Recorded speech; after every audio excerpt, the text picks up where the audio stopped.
Good morning.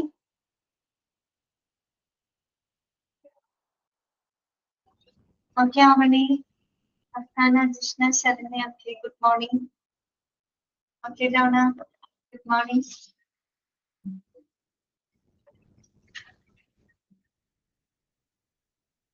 Okay. തുടങ്ങിയാലോ നമുക്ക് ഇന്നത്തെ ക്ലാസ് സ്റ്റാർട്ട് ചെയ്യാം. 2 ദിവസം അവധി കിട്ടിയപ്പോ വായിച്ചൊക്കെ നോക്കിയോ എല്ലാവരും? കഴിഞ്ഞ ദിവസത്തെ കാര്യങ്ങളൊക്കെ നോക്കിയായിരുന്നോ? ഇലക്ട്രോണിക് ഹെൽത്ത് റെക്കോർഡ് മനസ്സിലായോ? അത്രയും ഭാഗങ്ങളൊക്കെ ക്ലിയർ ആണോ? വായിച്ചു നോക്കിയില്ലേ? ഓക്കെ. അപ്പൊ നമ്മള് ലാസ്റ്റ് പറഞ്ഞ് നമ്മൾ നിർത്തിയത് ഇലക്ട്രോണിക് മെഡിക്കൽ റെക്കോർഡുകളും അതുപോലെ തന്നെ പേപ്പർ റെക്കോർഡുകളും തമ്മിലുള്ള ഒരു കമ്പാരിസൺ ആണ് അല്ലെ. കമ്പാരിസന്റെ ഫസ്റ്റ് പാരഗ്രാഫ് വരെയാണ് നമ്മൾ പറഞ്ഞു നിർത്തിയത്. ബാക്കിയുള്ള ഭാഗങ്ങൾ തൊട്ട് നമുക്ക് കണ്ടിന്യൂ ചെയ്യാം കേട്ടോ. അത്രയും ഭാഗങ്ങളൊക്കെ ക്ലിയർ ആണെന്ന് വിചാരിക്കുന്നത്. അപ്പൊ ഓൾ മ്യൂട്ട് കൊടുക്കുകയാണ് കേട്ടോ. ഓക്കെ.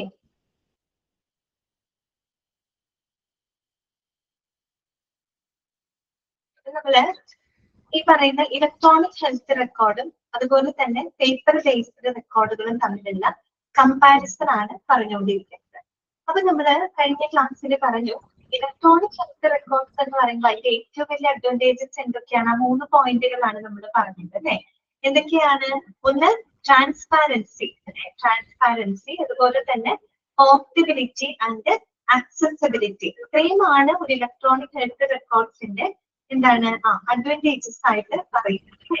ട്രാൻസ്പാരൻസി, അതുപോലെ തന്നെ പോർട്ടബിലിറ്റി, ആക്സസിബിലിറ്റി, ഇതൊക്കെ അതിന്റെ അഡ്വാൻറ്റേജസ് ആണ്. പിന്നെ അതിന്റെ ഒരു ഡിസഡ്വാൻറ്റേജ് എന്ന് നമുക്ക് പറയാം, അതിന്റെ ഒരു ഡ്രോബാക്ക് ആയിട്ട് പറയുന്നത് അതിന്റെ സെക്യൂരിറ്റി റിസ്കുകളാണ്. കാര്യം നമുക്കറിയാം ഇതൊക്കെ ഓൺലൈനിലൂടെ ഷെയർ ചെയ്യപ്പെടുന്നത് കൊണ്ട് തന്നെ എന്താണ് അൺഓതറൈസ്ഡ് ആയിട്ട് ആക്സസ് ചെയ്യപ്പെടാനുള്ള അല്ലെങ്കിൽ ബ്രീച്ചിനുള്ള ചാൻസ് അവിടെ കൂടുതലാണ് അല്ലെ. അപ്പൊ അതുകൊണ്ട് തന്നെ എന്താണ് ആ ഒരു സെക്യൂരിറ്റി റിസ്ക് മാത്രമാണ് അവിടെ ഒരു ചാലഞ്ച് ആയിട്ട് നിൽക്കുന്നത്. പക്ഷെ അതിന് നമുക്ക് എന്തുണ്ട്? സൊല്യൂഷൻ ഉണ്ട്. എന്താണ് സൊല്യൂഷൻ? അത് യൂസറിന്റെ റെസ്പോൺസിബിലിറ്റി ആണ് അല്ലെ. യൂസറിന്റെ റെസ്പോൺസിബിലിറ്റി ആണ് അത് ലോഗിൻ ചെയ്യുമ്പോൾ കൃത്യമായിട്ടുള്ള ഒരു വളരെ എന്താണ് സേഫ് ആയിട്ടുള്ള ഒരു പാസ്വേഡ് ഉപയോഗിച്ചുകൊണ്ട് മാത്രം ലോഗിൻ ചെയ്യാം. അല്ലെങ്കിൽ നമ്മൾ പാസ്വേഡ് എന്ന് പറയുമ്പോൾ വളരെ എന്താണ് വളരെ സീക്രട്ട് ആയിട്ടുള്ള പാസ്വേഡ് ആയിരിക്കും അല്ലെ ഓരോരുത്തർക്ക് ഉണ്ടാവുക. അപ്പൊ ആ രീതിയിൽ തന്നെ യൂസറിന്റെ റെസ്പോൺസിബിലിറ്റി ആണ് അതിൽ സേഫ്റ്റി ഉറപ്പുവരുത്തുക. അതിന്റെ ഭാഗമായിട്ട് ലോഗിൻ ചെയ്യുമ്പോൾ വളരെ സേഫ് ആയിട്ടുള്ള പാസ്വേഡ് ഉപയോഗിക്കാം. മറ്റുള്ളവരോട് ഡിസ്ക്ലോസ് ചെയ്യാതെ വളരെ സീക്രട്ട് ആയിട്ടുള്ള പാസ്വേഡുകൾ ഉപയോഗിക്കാം. അതുപോലെ തന്നെ നമ്മുടെ പ്രവർത്തനങ്ങൾ കഴിഞ്ഞ് ലോഗ് ഓഫ് ചെയ്യുന്ന സമയത്ത് എന്ത് ചെയ്യാം? കൃത്യമായിട്ട് ലോഗ് ഓഫ് ചെയ്ത് മാത്രം നമ്മൾ ആ ടാസ്ക് അവസാനിപ്പിച്ച് തിരിച്ചു വരും. ചിലർ എന്ത് ചെയ്യില്ല, ലോഗ് ഔട്ട് ചെയ്യില്ല. അങ്ങനെ ചെയ്ത് വെച്ച് പോകുമ്പോൾ ചിലപ്പോൾ പിന്നീട് ആർക്കെങ്കിലും അത് ആക്സസ് ചെയ്യാനുള്ള ചാൻസ് വളരെ കൂടുതലാണ്. അത്രയാണ് നമുക്കത് അത്തരം ഡ്രോബാക്സുകൾ നമുക്ക് അങ്ങനെ ഓവർകം ചെയ്യാനായിട്ട് സാധിക്കും. ഓക്കെ, ഇതാണ് ഇലക്ട്രോണിക് ഹെൽത്ത് റെക്കോർഡിന്റെ ഒരു അഡ്വാൻറ്റേജും ഒരു ചാലഞ്ചും ആയിട്ട് നമ്മൾ പറയുന്നത്. ഇനി നമുക്ക് സെക്കൻഡ് പാരഗ്രാഫിലേക്ക് നോക്കാം. സെക്കൻഡ് പാരഗ്രാഫിൽ എന്താണ് പറയുന്നത്? Hand return paper medical records may be poorly readable, which can contribute to medical errors. അല്ലെ, നമുക്കറിയാം ഹാൻഡ് റിട്ടൺ ആയിട്ടുള്ള പേപ്പർ മെഡിക്കൽ റെക്കോർഡ്സ് എന്ന് പറഞ്ഞു കഴിഞ്ഞാൽ അത് എന്താണ്? പൂവർലി റീഡബിൾ ആണ്. അപ്പൊ ആലോചിച്ച് നോക്കൂ, നമുക്കിങ്ങനെ ഹാൻഡ് റിട്ടൺ ആയിട്ട് എഴുതുന്ന പേപ്പർ മെഡിക്കൽ റെക്കോർഡുകളിൽ ചിലപ്പോൾ തെറ്റുകൾ വരാനുള്ള ചാൻസ് കൂടുതലാണ്. ഓരോരുത്തരുടെ ഹാൻഡ് റൈറ്റിങ്ങിനനുസരിച്ച് ചിലപ്പോൾ വ്യത്യാസം വരാം. ചിലരുടെ ഹാൻഡ് റൈറ്റിംഗ് നമുക്ക് ഈസി ആയിട്ട് വായിക്കാൻ പറ്റും, മനസ്സിലാക്കാൻ പറ്റും. ചിലരുടെ നമുക്ക് ഒട്ടും മനസ്സിലാവില്ല. അതായത് ഓരോരുത്തരുടെ ആ ഹാൻഡ് റൈറ്റിംഗ് വ്യത്യാസമുണ്ട്. ഓക്കെ, അപ്പൊ നമുക്കറിയാം അങ്ങനെ ഹാൻഡ് റിട്ടൺ ആയിട്ടുള്ള മെഡിക്കൽ റെക്കോർഡ്സ് എന്ന് പറയുന്നത് that may be poorly readable ആയിരിക്കും അല്ലെ. ചിലപ്പോൾ നമുക്ക് വായിക്കാൻ ബുദ്ധിമുട്ട് അനുഭവപ്പെടാം. Which can contribute to medical errors. അത് മാത്രമല്ല, അതിന് ധാരാളം മെഡിക്കൽ എററുകൾ ഉണ്ടാവാനുള്ള ചാൻസ് കൂടുതലാണ്. നമുക്ക് പ്രത്യേകിച്ച് അറിയാം, നമുക്ക് ഡോക്ടേഴ്സ് ഒക്കെ എഴുതുന്ന അവരുടെ ഹാൻഡ് റൈറ്റിംഗ് നമുക്ക് ഒരിക്കലും മനസ്സിലാവാൻ അല്ലെ. ശരിയല്ലേ? നമുക്ക് മനസ്സിലാവാറുണ്ടോ? ഒരിക്കലും ഇല്ല അല്ലെ. ഓക്കെ, അപ്പൊ അത് തരത്തില് ഈ പറയുന്ന പോലെ മെഡിക്കൽ എറേഴ്സ് വരാനുള്ള ഒരു ചാൻസ് അവിടെ വളരെയധികം കൂടുതലാണ്. ഓക്കെ, അതായത് റിസ്ക് കാണാൻ പറഞ്ഞത് കേട്ടോ. അതിന് സൊല്യൂഷൻ ഇവർ പറയുന്നത് എന്താണെന്ന് വെച്ചാല് ഇവിടെ കോമ വേണം കേട്ടോ, errors comma, reprinted forms, standardization of short forms and standards for penmanship were inspired to make a better the reliability of paper medical records. പക്ഷെ അവിടെയും നമുക്ക് പരിഹാരം ഉണ്ടാക്കാം. കാര്യം എന്താണെന്ന് വെച്ചാൽ നമ്മള് ഈ റിട്ടേൺ ഫോമുകളെല്ലാം പ്രിന്റഡ് ഫോംസിലോട്ട് മാറ്റാം. ഹാൻഡ് റിട്ടൺ ആയിട്ട് എഴുതിയിട്ടുള്ള കാര്യങ്ങൾ തന്നെ നമുക്ക് എന്താക്കി മാറ്റാം? പ്രിന്റഡ് ഫോംസിലോട്ട് മാറ്റാം കേട്ടോ. അതിന് നമ്മൾ ഒരു പ്രിന്റഡ് ഫോംസിലോട്ട് മാറ്റാം. അതുപോലെ തന്നെ സ്റ്റാൻഡർഡൈസേഷൻ ഓഫ് ഷോർട്ട് ഫോംസ്, വളരെ സ്റ്റാൻഡർഡൈസ്ഡ് ആയിട്ടുള്ള ഷോർട്ട് ഫോമുകൾ ഉപയോഗിക്കാം. നമ്മൾ മെഡിക്കൽ ടെർമിനോളജി പഠിച്ചപ്പോ അബ്രിവിയേഷൻസ് പഠിച്ചിരുന്നു അല്ലെ? അപ്പൊ അവിടെ പറയുന്നുണ്ട് യൂണിവേഴ്സലി ആക്സെപ്റ്റഡ് ആയിട്ടുള്ള സ്റ്റാൻഡർഡൈസ്ഡ് ആയിട്ടുള്ള ഷോർട്ട് ഫോംസുകളാണ് നമ്മൾ അബ്രിവിയേഷൻസുകളാണ് ഉപയോഗിക്കേണ്ടതെന്ന് പറയുന്നത് അല്ലെ? അപ്പൊ അത്തരത്തിലുള്ള ഷോർട്ട് ഫോംസുകളുടെ സ്റ്റാൻഡർഡൈസേഷൻ, അതുപോലെ തന്നെ സ്റ്റാൻഡേർഡ്സ് ഫോർ പെൻമാൻഷിപ്പ്. പെൻമാൻഷിപ്പ് എന്ന് പറഞ്ഞാൽ വേറൊന്നുമല്ല ഉദ്ദേശിക്കുന്നത്, അത് വളരെ വ്യക്തമായിട്ട് ലെജിബിൾ ആയിട്ടും ക്ലിയർ ആയിട്ടും നമുക്ക് എഴുതാനുള്ള ഒരു സ്കില്ല് ഡെവലപ്പ് ചെയ്യുന്ന ആ ഒരു പ്രോസസ്സിനെയാണ് നമ്മൾ പെൻമാൻഷിപ്പ് എന്ന് പറയുന്നത് കേട്ടോ. ആ വാക്ക് കേൾക്കുമ്പോൾ എന്താണെന്ന് വിചാരിക്കേണ്ട. പെൻമാൻഷിപ്പ് എന്ന് പറഞ്ഞാൽ വളരെ ലെജിബിൾ ആയിട്ട് വളരെ വ്യക്തമായിട്ട് നമ്മൾ എഴുതാനുള്ള ഒരു സ്കില്ല് ഡെവലപ്പ് ചെയ്യുന്ന ഒരു ടൂൾ എന്നൊക്കെ നമുക്ക് പറയാം കേട്ടോ. അതാണ് പെൻമാൻഷിപ്പ് എന്ന് വെച്ചാൽ എല്ലാവർക്കും വായിച്ചാൽ മനസ്സിലാവുന്നത് അല്ലെ? അപ്പൊ അത്തരത്തിലുള്ള സ്റ്റാൻഡേർഡ്സ് ഫോർ പെൻമാൻഷിപ്പ് ഒക്കെ ഉപയോഗിച്ചുകൊണ്ട് നമുക്ക് എന്ത് ചെയ്യാൻ പറ്റും? ഇത്തരം പേപ്പർ മെഡിക്കൽ റെക്കോർഡ്സുകളുടെ റിലയബിലിറ്റി കുറേയും കൂടെ നമുക്ക് ബെറ്റർ ആക്കാനായിട്ട് സാധിക്കും. ഓക്കെ, ബെറ്റർ ആക്കാനായിട്ട് സാധിക്കും. ക്ലിയറായോ പറഞ്ഞത്? അപ്പൊ ഒരു ഡിസഡ്വാൻറ്റേജ് ആയിട്ട് പറയുന്നത് പുവർലി റീഡബിൾ ആണ്, മെഡിക്കൽ എറേഴ്സ് വരാനുള്ള ചാൻസ് കൂടുതലാണ്. എങ്കിലും നമുക്ക് അതിനെ ഒരു പ്രിന്റഡ് ഫോമിലേക്കോ അല്ലെങ്കിൽ സ്റ്റാൻഡർഡൈസ്ഡ് ആയിട്ടുള്ള ഷോർട്ട് ഫോമുകളോ സ്റ്റാൻഡേർഡ്സ് ഓഫ് പെൻമാൻഷിപ്പ് അങ്ങനെയുള്ള ടൂൾസ് ഒക്കെ ഉപയോഗിച്ചുകൊണ്ട് നമുക്ക് കുറേ കൂടെ പേപ്പർ മെഡിക്കൽ റെക്കോർഡ്സിന്റെ റിലയബിലിറ്റി ബെറ്റർ ആക്കാനായിട്ട് സാധിക്കുന്നുണ്ട്. ഓക്കെ, ഈ പറയുന്ന മെഡിക്കൽ എറർ സംഭവിക്കും എന്നുള്ള ഒരു എക്സാമ്പിൾ അവിടെ പറയുന്നുണ്ട് നിങ്ങൾക്ക് മനസ്സിലാക്കാനായിട്ട്. Example of probable medical errors is the administration of medication അല്ലെ? നമ്മളിപ്പോ രോഗികൾക്ക് മെഡിക്കേഷൻ അഡ്മിനിസ്റ്റർ ചെയ്യുന്നതിൽ വരുന്ന എറർ, അതൊരു വലിയൊരു എക്സാമ്പിൾ ആയിട്ടാണ് അവർ പറയുന്നത്. ഓക്കെ, നോക്കാം. Medication is an intermediation that can turn a person's status from stable to unstable very rapidly. With paper documentation, it is very easy to not properly document the administration of medication. അല്ലെ?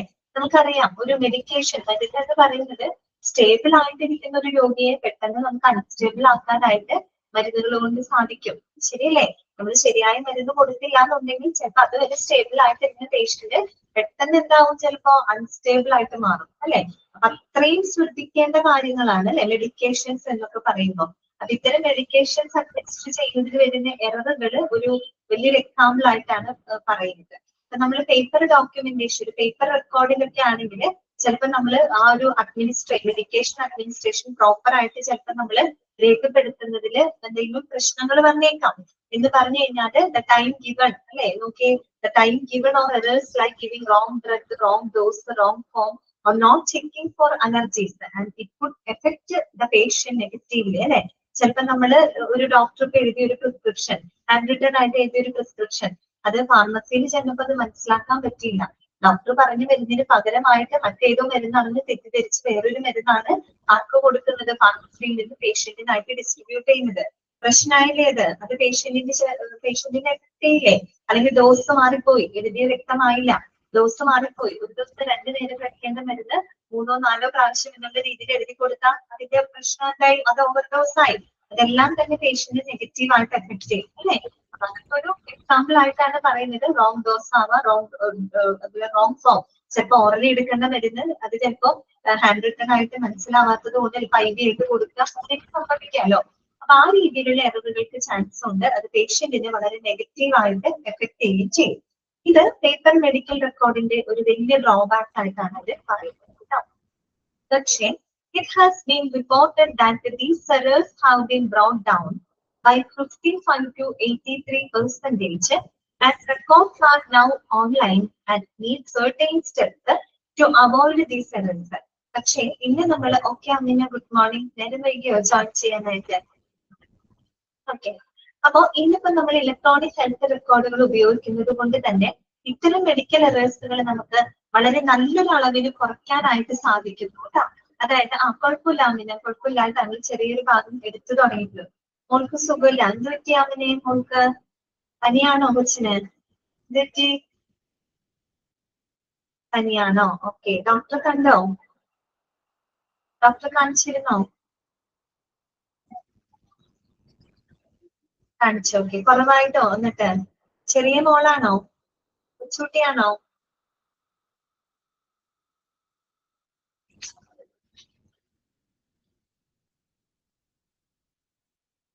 അയ്യോടാ, 2 വയസ്സായിട്ടുള്ളൂ അല്ലേ? Okay okay. ഞാൻ നല്ലോണം ശ്രദ്ധിക്കൂ കേട്ടോ. അപ്പൊ പനിയൊക്കെ വന്നു കഴിഞ്ഞാലേ കുറച്ച് ബുദ്ധിമുട്ടാണ്. കെയർ ചെയ്താൽ മതി കേട്ടോ. ശ്രദ്ധിക്കുക. കുട്ടികൾക്ക് അസുഖം വരുമ്പോ തന്നെ നമുക്ക് ആകെ ഒരു മനപ്രയാസാണല്ലോ. അവരെ അസുഖം മാറുന്നവരെ നമുക്ക് ടെൻഷൻ അല്ലേ. കുഴപ്പമില്ല, മാറിക്കോളൂ കേട്ടോ. അപ്പോ നിങ്ങളിവിടെ പറഞ്ഞുകൊണ്ടിരുന്നത് ഇലക്ട്രോണിക് ഹെൽത്ത് റെക്കോർഡും അതുപോലെ തന്നെ പേപ്പർ മെഡിക്കൽ റെക്കോർഡും തമ്മിലുള്ള കമ്പാരിസൺ ആണ് കേട്ടോ നമ്മൾ പറഞ്ഞുകൊണ്ടിരിക്കുന്നത്. കുറച്ച് ഭാഗ്യം പറഞ്ഞിട്ടുള്ളൂ കേട്ടോ. ഓക്കെ, അപ്പൊ ഇവിടെ പറയുന്നത് നമ്മൾ ഇലക്ട്രോണിക് ഹെൽത്ത് റെക്കോർഡുകൾ ഉപയോഗിക്കുന്നത് കൊണ്ട് തന്നെ നമുക്ക് ഈ ഒരു 55 to 83% വരെ മെഡിക്കൽ എററുകൾ കുറയ്ക്കാൻ പറ്റിയെന്നാണ് പറയുന്നത്. എന്നുവെച്ചാൽ പേപ്പർ മെഡിക്കൽ റെക്കോർഡ് ഉപയോഗിക്കുമ്പോൾ അതിൽ നമുക്ക് ഹാൻഡ് റൈറ്റിംഗ് ഒക്കെ ചിലപ്പോൾ നമുക്ക് പൂവർലി റീഡബിൾ ആണെങ്കിൽ മെഡിക്കൽ എറർ വരാനുള്ള ചാൻസ് കൂടുതലാണ്. പക്ഷേ നമ്മൾ ഇലക്ട്രോണിക് ഹെൽത്ത് റെക്കോർഡ് എന്ന് പറയുന്നത് ഒരു ഡിജിറ്റൈസേഷൻ ആണ്, ഡിജിറ്റൽ ഫോർമാറ്റിലാണ് കാര്യങ്ങൾ നടക്കുന്നത്. അതുകൊണ്ട് തന്നെ നമുക്കൊരു 55 to 83% അത്രയും കുറയ്ക്കാനായിട്ട് സാധിച്ചു എന്നാണ് പറയുന്നത് മെഡിക്കൽ എററുകൾ കേട്ടോ. അത് മാത്രമല്ല, ഇന്നത്തെ റെക്കോർഡ്സുകളെല്ലാം ഓൺലൈൻ ആണ്. ഇനി ഇത്തരം എററുകൾ ഒഴിവാക്കാനായിട്ട് കൂടുതൽ നല്ല നല്ല സ്റ്റെപ്പുകളും പ്രോസസ്സുകളും ഇന്ന് നിലവിലുണ്ട് കേട്ടോ. അപ്പൊ ജസ്റ്റ് ആ ഒരു കമ്പാരിസൺ മാത്രമാണ് നമ്മൾ അവിടെ പറഞ്ഞത്. അപ്പൊ എന്തുകൊണ്ടും എന്ത് തന്നെയാണ് ഏറ്റവും നല്ലത്? ഇലക്ട്രോണിക് ഹെൽത്ത് റെക്കോർഡുകൾ തന്നെയാണ് പേപ്പർ മെഡിക്കൽ റെക്കോർഡുകൾ അപേക്ഷിച്ച് കുറെ കൂടെ ബെറ്റർ ആയിട്ടുള്ളത്. ഓക്കെ, ഇനി നോക്കാം. Electronic records may help with the standardization of forms, terminology and data input കേട്ടോ. ഈ പറയുന്ന ഇലക്ട്രോണിക് ഹെൽത്ത് റെക്കോർഡ് എന്ന് പറയുമ്പോൾ that promote the standardization of forms, terminology and data input. അതായത് നമുക്കറിയാം ഇലക്ട്രോണിക് ഹെൽത്ത് റെക്കോർഡ് എന്ന് പറഞ്ഞിട്ട് digital format of patient information അല്ലെ. രോഗികളുടെ പേഷ്യന്റ് ഇൻഫർമേഷൻ ഒരു ഡിജിറ്റൽ ഫോർമാറ്റ് ആണത് ഇലക്ട്രോണിക് റെക്കോർഡ് എന്ന് പറഞ്ഞത്. അപ്പൊ ഇത്തരം ഇലക്ട്രോണിക് ഹെൽത്ത് റെക്കോർഡ് എന്തിനെ പ്രൊമോട്ട് ചെയ്യുന്നുണ്ട്? That promote the standardisation of forms അല്ലെ. അതായത് വളരെ സ്റ്റാൻഡർഡൈസ്ഡ് ആയിട്ടുള്ള ഫോമുകളാണ് അതിനകത്ത് ഉപയോഗിക്കുന്നത്. ഓക്കെ, ടേംസുകളായിക്കോട്ടെ, ട്രീറ്റ്മെന്റുകളായിക്കോട്ടെ, മറ്റ് പ്രൊസീജിയറുകളായിക്കോട്ടെ എല്ലാം നമ്മൾ സ്റ്റാൻഡർഡൈസ്ഡ് ഫോമുകളിലാണ് ഉപയോഗപ്പെടുത്തുന്നത്. അതുപോലെ ടെർമിനോളജി, ഓക്കെ, ടെർമിനോളജി സ്റ്റാൻഡർഡൈസ്ഡ് ആയിട്ടുള്ള ടെർമിനോളജി യൂസ് ചെയ്യുന്നുണ്ട്. അതുപോലെ ഡാറ്റ ഇൻപുട്ട് വളരെ സ്റ്റാൻഡർഡൈസ്ഡ് ആയിട്ടുള്ള ടെംപ്ലേറ്റുകൾ ഉപയോഗിച്ചുകൊണ്ടാണ് നമ്മൾ ഡാറ്റകളൊക്കെ അതിലേക്ക് എൻട്രി ചെയ്യുന്നത്. ഓക്കെ, അപ്പൊ അങ്ങനെയുള്ള ആ ഒരു ഇതിലേക്ക് ഇലക്ട്രോണിക് റെക്കോർഡ്സുകൾ പ്രൊമോട്ട് ചെയ്യുന്നുണ്ട്. പിന്നെ മാത്രമല്ല, digitization of forms means facilities for the collection of data, epidemiology and clinical studies. അത് മാത്രമല്ല, ഇത്തരം ഡിജിറ്റൈസേഷനിലൂടെ നമുക്ക് വിവിധ ആവശ്യങ്ങൾക്ക് പല പല പർപ്പസുകൾക്ക് ആവശ്യമായിട്ടുള്ള ഡാറ്റകള് വളരെയധികം കളക്ട് ചെയ്യുന്നതിനും ഈ ഒരു ഇലക്ട്രോണിക് ഹെൽത്ത് റെക്കോർഡ് നമ്മൾ ഒരുപാട് ഫെസിലിറ്റേറ്റ് ചെയ്യുന്നുണ്ട് കേട്ടോ. ഇലക്ട്രോണിക് ഹെൽത്ത് റെക്കോർഡുകൾ ഉപയോഗിച്ച് നമുക്ക് ഡാറ്റ കളക്ഷൻ കുറെ കൂടി എന്താണ് കുറെ കൂടി ഈസിയാണ്. അത് മാത്രമല്ല, പല പല പർപ്പസിന് വേണ്ടിയിട്ടുള്ള ഡാറ്റ കളക്ഷൻ ഇങ്ങനെയൊക്കെയുള്ള പർപ്പസുകളാണ്. അത് നോക്കൂ, എപ്പിഡെമോളജി, അതുപോലെ ക്ലിനിക്കൽ സ്റ്റഡീസ്. എപ്പിഡെമോളജി എന്ന് പറഞ്ഞാൽ നമ്മൾ ഈ പറയുന്ന ആരോഗ്യ വിവരങ്ങൾ, ഹെൽത്ത് ഇവന്റ്സുകളെ പറ്റിയിട്ടൊക്കെ ഉള്ള ഒരു പഠനത്തിനെയാണ് നമ്മൾ എപ്പിഡെമോളജി എന്ന് പറയുന്നത്. അതുപോലെ ക്ലിനിക്കൽ സ്റ്റഡീസ്, അതായത് പേഷ്യന്റിന് നമ്മൾ കൊടുക്കുന്ന ട്രീറ്റ്മെന്റുകള്, പ്രൊസീജിയറുകള് അല്ലെ. അപ്പൊ അത്തരത്തിലുള്ള ക്ലിനിക്കൽ സ്റ്റഡീസ്, എപ്പിഡെമോളജി ഇങ്ങനെയുള്ള ഡാറ്റ കളക്ഷൻ ഒക്കെ ഫെസിലിറ്റേറ്റ് ചെയ്യുന്നതിനും എന്ത് സഹായിക്കുന്നുണ്ട്? ഇലക്ട്രോണിക് ഹെൽത്ത് റെക്കോർഡുകൾ സഹായിക്കുന്നുണ്ട്. Okay, however standardization may create challenges for local practice. പക്ഷേ നമ്മുടെ ലോക്കൽ പ്രാക്ടീസിന് പ്രാദേശികമായിട്ട് നമ്മൾ ഉപയോഗിക്കുമ്പോൾ ഇത്തരം സ്റ്റാൻഡർഡൈസേഷൻ നമുക്ക് പലതരത്തിലുള്ള ചാലഞ്ചസുകൾ ഉണ്ടാക്കുന്നുണ്ട്. കാര്യം ഇതിൽ ഉപയോഗിക്കുന്ന അധികം സ്റ്റാൻഡർഡൈസ്ഡ് ആയിട്ടുള്ള ഫോമുകളും സ്റ്റാൻഡർഡൈസ്ഡ് ആയിട്ടുള്ള ടെംപ്ലേറ്റ്സുകളും സ്റ്റാൻഡർഡൈസ്ഡ് ആയിട്ടുള്ള ടേംസുകളൊക്കെയാണ് ഇതിൽ ഉപയോഗിക്കുന്നത്.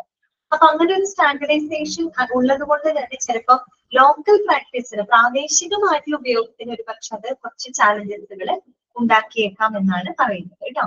പക്ഷെ overall those with EMRs that have automated notes and records, the order entry and clinical decision support had lesser complications, lower mortality rate and lower cost. പക്ഷെ ഇന്ന് നമുക്കറിയാം ഇലക്ട്രോണിക് മെഡിക്കൽ റെക്കോർഡ്സ് എല്ലാം automatically generate ചെയ്യാണ് അല്ലെ. നോക്കൂ, എല്ലാം automated functions ആണ് അല്ലെ. നോട്ട്സ് ആൻഡ് റെക്കോർഡ്സുകളൊക്കെ ഓട്ടോമേറ്റഡ് ആണ് അല്ലെ, ഓട്ടോമാറ്റിക് ആയിട്ട് ജനറേറ്റ് ചെയ്യുന്നു അല്ലെ. നോട്ട്സ് ആൻഡ് റെക്കോർഡ്സ്, അതുപോലെ ഫിസിഷ്യന്റെ ഓർഡർ എൻട്രി, അതുപോലെ ക്ലിനിക്കൽ ഡിസിഷൻ സപ്പോർട്ട് ഇതൊക്കെ കൊടുക്കുന്നത് കൊണ്ട് തന്നെ എന്താണ് that had lesser complications, lower mortality rate, lower cost. അവയ്ക്ക് കോംപ്ലിക്കേഷൻസ് കുറവാണ് അല്ലെ, അപകട സാധ്യതകൾ കുറവാണ്, ലോവർ മോർട്ടാലിറ്റി റേറ്റ് കുറവാണ് അല്ലെ. കാര്യം മെഡിക്കൽ എററുകൾ നമുക്ക് കുറയ്ക്കാൻ സാധിച്ചത് കൊണ്ട് തന്നെ മോർട്ടാലിറ്റി റേറ്റ്, മരണനിരക്ക് നമുക്ക് കുറയ്ക്കാൻ സാധിച്ചു. അതുപോലെ തന്നെ പരമാവധി നമുക്ക് കോസ്റ്റ് റിഡ്യൂസ് ചെയ്യാനായിട്ട് സാധിച്ചു. കാര്യം ഇതൊക്കെ ഓട്ടോമാറ്റിക്കലി ജനറേറ്റ് ചെയ്യുമ്പോൾ തന്നെ നമുക്ക് മാനുവലി ചെയ്യുമ്പോഴാണ് നമുക്ക് ലേബർ കോസ്റ്റ് കാര്യങ്ങളൊക്കെ കൂടുതൽ വരുന്നത്. ഇതൊക്കെ ഓട്ടോമേറ്റഡ് ആയതുകൊണ്ട് തന്നെ നമുക്ക് എന്ത് കുറവാണ്, കോസ്റ്റ് അവിടെ കുറവാണ്. മനസ്സിലായോ പറഞ്ഞ കാര്യങ്ങള്? ക്ലിയർ ആയോ?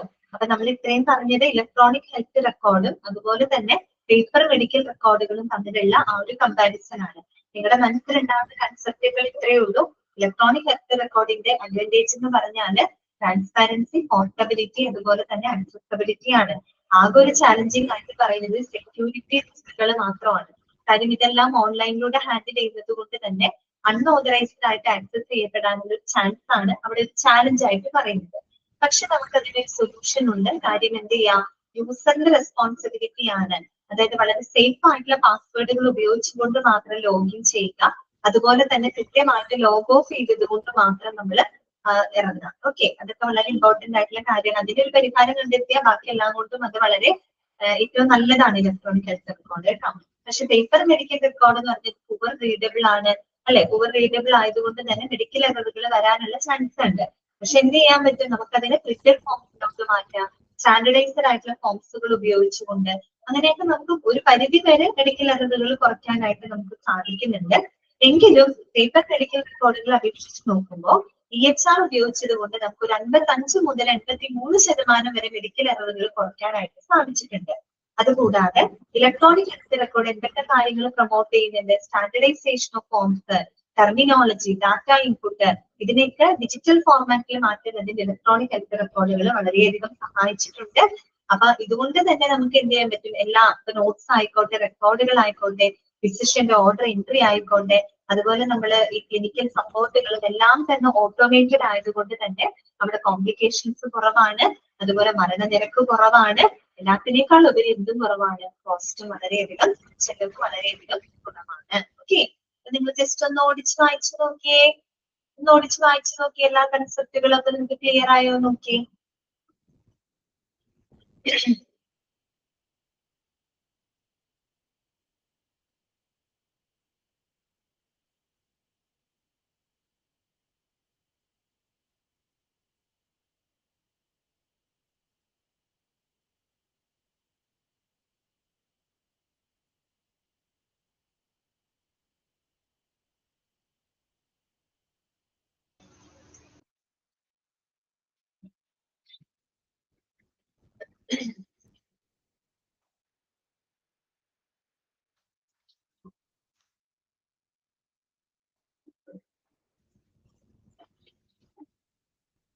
ഓക്കെ, വായിച്ചൊക്കെ നോക്കിയോ? എല്ലാവർക്കും ക്ലിയർ ആയോ? അത്രയും ഭാഗങ്ങള് ഓക്കെ അല്ലേ? ഓക്കെ, അടുത്തത് നമുക്ക് നോക്കാനുള്ളത് യൂസ്ഫുൾനെസ് ഫോർ പേഷ്യൻസ്. ഓൾറെഡി നമ്മൾ പഠിച്ച കാര്യങ്ങൾ തന്നെ ജസ്റ്റ് ഒന്ന് കൺക്ലൂഡ് ചെയ്തിട്ട് അവിടെ എഴുതിയിട്ടുള്ളത് മാത്രമേ ഉള്ളൂ കേട്ടോ. ഇത്തരം ഇലക്ട്രോണിക് ഹെൽത്ത് റെക്കോർഡുകളൊക്കെ ഇങ്ങനെയൊക്കെയാണ് പേഷ്യൻസിന് യൂസ്ഫുൾ ആവുന്നത് കേട്ടോ, ഉപകാരപ്പെടുന്നത്. നോക്കുക, sharing there electronic health records with the people who have type 2 diabetes helps them to reduce the blood sugar level. ഒരു എക്സാമ്പിളിലൂടെ അത് മനസ്സിലാക്കി തരികയാണ്. അതായത് ഇപ്പൊ ഒരു ടൈപ്പ് 2 ഡയബറ്റിക് ആയിട്ടുള്ള ഒരു പേഷ്യന്റ്, ആ ഒരു പേഷ്യന്റിന് അവരുടെ മെഡിക്കൽ റെക്കോർഡ് നമ്മൾ ഹെൽത്ത് റെക്കോർഡ് ഷെയർ ചെയ്യുന്നതിലൂടെ അവർക്ക് എന്ത് ചെയ്യാൻ പറ്റും, അവരുടെ ആ ഒരു ഹെൽത്ത് സ്റ്റാറ്റസ് അവർക്ക് അറിയാൻ പറ്റും. അതുപോലെ അവർക്കത് ബ്ലഡ് ഷുഗർ ലെവൽ റിഡ്യൂസ് ചെയ്യാനായിട്ട് സാധിക്കും അല്ലെ. അതായത് അവർക്ക് അവരുടെ മെഡിക്കൽ റെക്കോർഡ്സുകൾ ഷെയർ ചെയ്യുന്നതിലൂടെ ഒരു പേഷ്യന്റിന് they are more involved in their own health care അല്ലെ. അവരുടെ ഹെൽത്ത് കെയറിൽ അവർക്ക് കുറേ കൂടെ എൻഗേജ് ചെയ്യാൻ പറ്റും, അവർക്ക് ഇൻവോൾവ് ചെയ്യാൻ പറ്റും.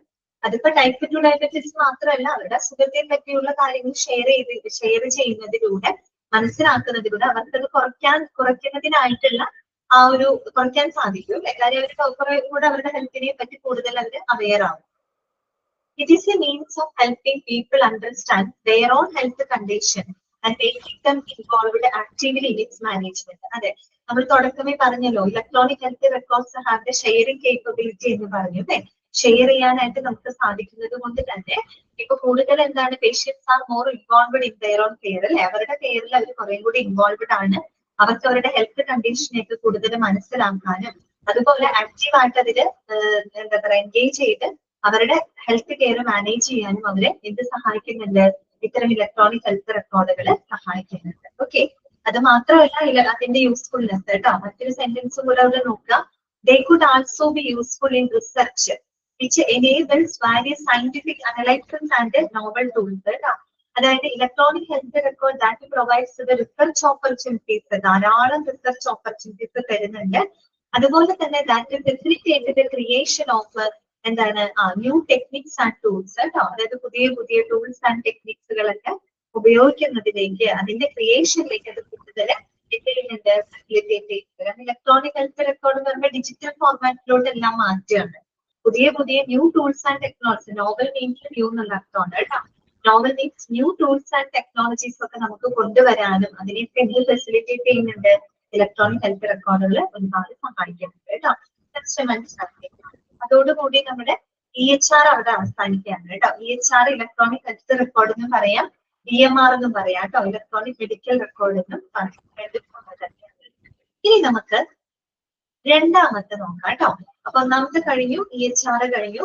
രണ്ടാമത്തെയാണ് എന്ത്, ലബോറട്ടറി ഇൻഫർമേഷൻ മാനേജ്മെന്റ് സിസ്റ്റം അഥവാ LIMS കേട്ടോ. അതാണ് laboratory information management system LIMS.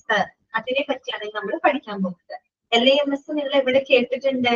നിങ്ങൾ ലബോറട്ടറി സർവീസിൽ പഠിച്ചിട്ടുണ്ട്. നമ്മൾ ലബോറട്ടറി സർവീസ് പഠിച്ചില്ലേ ഫസ്റ്റ് സെക്കൻഡ് മൊഡ്യൂളില്? ഇതിലേക്കോ സെക്കൻഡ് മൊഡ്യൂളിൽ നമ്മളൊരു ചാപ്റ്റർ ആണ് ലബോറട്ടറി സർവീസ്. അതിനകത്ത് LIMS എന്ന് പറഞ്ഞു പോകുന്നുണ്ട് അല്ലെ, ലബോറട്ടറി ഇൻഫർമേഷൻ മാനേജ്മെന്റ് സിസ്റ്റം. എന്താണത്? It is a software based solution that is designed to manage and streamline the laboratory activities അല്ലെ. ലാബ് സംബന്ധമായിട്ടുള്ള പ്രവർത്തനങ്ങളെ മാനേജ് ചെയ്യുന്നതിനും അവിടുത്തെ വർക്ക് ഫ്ലോ അല്ലെ, അവിടുത്തെ പ്രവർത്തനങ്ങൾ സുഗമമാക്കുന്നതിനും വേണ്ടിയിട്ട് സ്പെഷ്യലി ഡിസൈൻ ചെയ്തിട്ടുള്ള ഒരു സോഫ്റ്റ്വെയർ സംവിധാനമാണിത് LIMS എന്ന് പറയുന്നത്. ഓക്കെ, ക്ലിയർ ആയോ? അപ്പൊ LIMS എന്ന് പറഞ്ഞാൽ എന്താണ്? It is a software based solution that is designed to manage and streamline laboratory activities അല്ലെ, ലാബ് സംബന്ധമായിട്ടുള്ള പ്രവർത്തനങ്ങൾ മാനേജ് ചെയ്യുന്നതിനും അതുപോലെ അവിടുത്തെ വർക്ക് ഫ്ലോ സുഗമമാക്കുന്നതിനും സഹായിക്കുന്ന ഒരു സോഫ്റ്റ്വെയർ സംവിധാനമാണ് LIMS എന്ന് പറയുന്നത്. ഓക്കെ, അത്രയും മനസ്സിലായല്ലോ? ഇനി നമുക്ക് വായിക്കാം കേട്ടോ. Laboratory information management system LIMS, sometimes indicated to laboratory information system LIS എന്ന് പറയാം, or LMS എന്ന് പറയാം കേട്ടോ. ലബോറട്ടറി മാനേജ്മെന്റ്, മൂന്ന് പേരും ഒന്ന് തന്നെയാണ് കേട്ടോ. LIMS എന്ന് പറയാം, LIS എന്ന് പറയാം, LMS എന്നും പറയാം കേട്ടോ.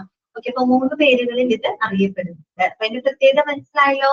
It is a software solution. It features that it gives support to a modern laboratory operations. അതായത് നമ്മുടെ മോഡേൺ ലബോറട്ടറി പ്രവർത്തനങ്ങൾ, ലബോറട്ടറി ആക്ടിവിറ്റീസ് എന്ന് പറയുമ്പോൾ എന്തൊക്കെ കാര്യങ്ങൾ അതിനകത്ത് വരുന്നുണ്ട്?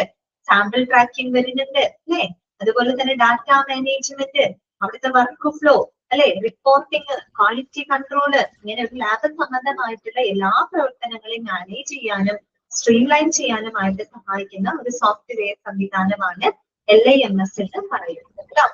അപ്പൊ നോക്കുക, key features include but are not limited to workflow and data tracking support. ഈ ഒരു സോഫ്റ്റ്വെയർ സംവിധാനത്തിന് ധാരാളം ഫീച്ചേഴ്സുകൾ ഉണ്ട്, ധാരാളം പ്രത്യേകതകളുണ്ട് കേട്ടോ. അതെന്ന് പറഞ്ഞു കഴിഞ്ഞാൽ not limited to workflow and data tracking support. വെറും അവിടുത്തെ വർക്ക് ഫ്ലോയും ഡാറ്റ മാനേജ്മെന്റ് മാത്രം ഒതുങ്ങി നിൽക്കുന്ന ഫീച്ചേഴ്സ് അല്ല, ഒരുപാട് ഫീച്ചേഴ്സ് ഉണ്ട്. എന്തൊക്കെയാണ്? Flexible architecture. ഫ്ലെക്സിബിൾ ആർക്കിടെക്ചർ എന്ന് പറഞ്ഞാൽ എന്താണ്? ഈ പറയുന്ന സോഫ്റ്റ്വെയർ സൊല്യൂഷൻ എന്ന് പറഞ്ഞാൽ വളരെ ഫ്ലെക്സിബിൾ ആണ്.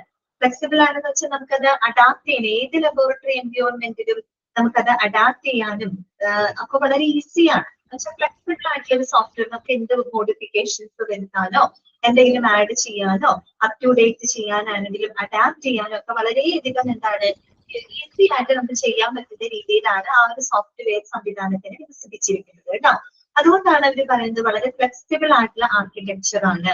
എന്നുവെച്ചാൽ ഏത് ലബോറട്ടറി എൻവയോൺമെന്റിലും നമുക്ക് ഈസി ആയിട്ട് അഡാപ്റ്റ് ചെയ്യാനും ഹാൻഡിൽ ചെയ്യാനും സാധിക്കുന്ന, മോഡിഫൈ ചെയ്യാനും ഒക്കെ സാധിക്കുന്ന തരത്തിലാണ് ആ ഒരു സോഫ്റ്റ്വെയർ സംവിധാനത്തിനെ ഡിസൈൻ ചെയ്തിരിക്കുന്നത്. ഓക്കെ, അതാണ് ഫ്ലെക്സിബിൾ ആർക്കിടെക്ചർ.